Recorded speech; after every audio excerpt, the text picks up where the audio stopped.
ஒரு சில கேள்விகள். நீங்க எதிர்கட்சியா இருக்கும் போது 8 வழிச்சாலையை எதிர்த்தீங்க, அந்த காட்டுப்பள்ளி துறைமுகத்தை எடுத்தீங்க. அதே தானே இங்கேயும், அதே நிலைப்பாடு தானே இங்கேயும் எடுக்கணும்.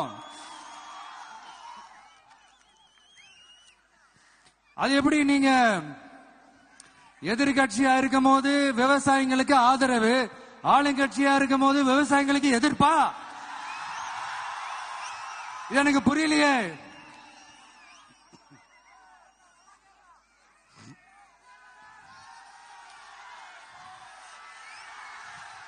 அதனால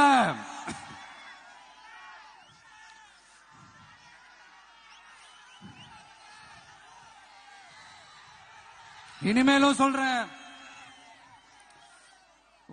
உங்க நாடகத்தெல்லாம் பார்த்துக்கிட்டு மக்கள் சும்மா இருக்க மாட்டாங்க.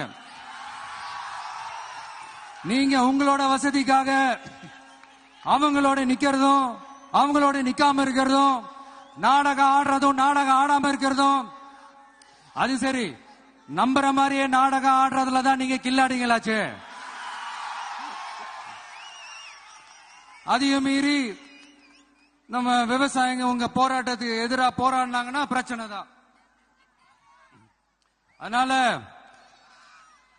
இனிமேல் உங்க நாடகத்தை பார்த்துக்கிட்டு மக்கள் சும்மா இருக்க மாட்டாங்க.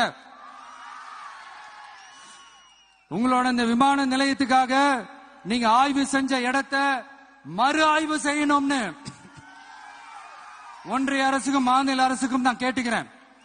விவசாய நிலங்கள் இல்லாத இந்த பாதிப்புகள் குறைவா இருக்கிற இடங்களா பார்த்து உங்களுடைய விமான நிலையத்தை கொண்டு வாங்க. வளர்ச்சி தான் மக்களை முன்னேற்றம். ஆனா அந்த வளர்ச்சின்ற பேர்ல நடக்கிற அழிவு மக்களை ரொம்பவே பாதிக்கும்.